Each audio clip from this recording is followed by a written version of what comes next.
Et on passe à un duo de questions. Tout d'abord, celle de Madame Ahalouche sur les journées du patrimoine. Et elle sera suivie par une question sur le même objet, sur les journées du patrimoine 2020. Il faut être précis. Question de Madame Goffinet. On commence avec vous, Madame Ahalouche, sur les journées du patrimoine 2020. Merci, Monsieur le Président. Madame la Ministre, la Covid n'a pas eu raison des journées du patrimoine, heureusement. Alors que l'événement avait failli être annulé, vous avez finalement opté pour un nombre réduit de sites avec inscription préalable. C'était donc 250 sites qui étaient à visiter au lieu des 400 habituellement, et le thème était celui de la nature, d'ailleurs thème récurrent dont nous parlons ici. Il s'agit tout de même de la première manifestation grand public depuis 6 mois. Ce sont les propos de Bruno Collard, responsable de la direction de la promotion du patrimoine. Et donc, à ce titre, je voulais savoir si vous pouviez nous faire un premier retour sur ce week-end du patrimoine, même s'il est très récent. Je vous remercie.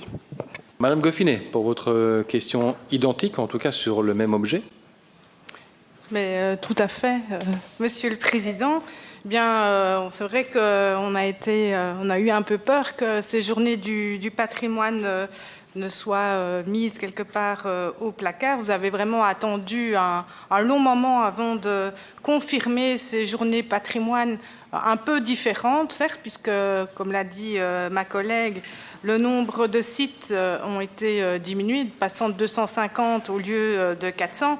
Alors, je voulais savoir s'il était possible pour vous de tirer d'ores et déjà un premier bilan de ces journées du patrimoine, tout particulièrement en ce qui concerne l'organisation, puisque évidemment, je ne vous ai peut-être pas toutes les données, étant donné que l'événement passe ce week-end, mais néanmoins, je voudrais aimer vous entendre sur ces aspects.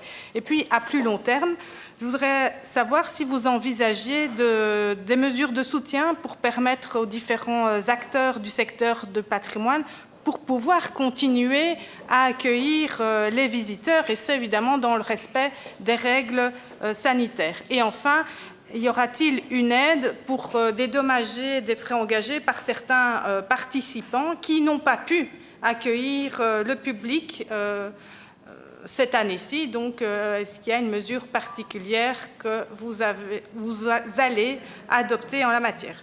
Je vous remercie d'avance pour vos réponses.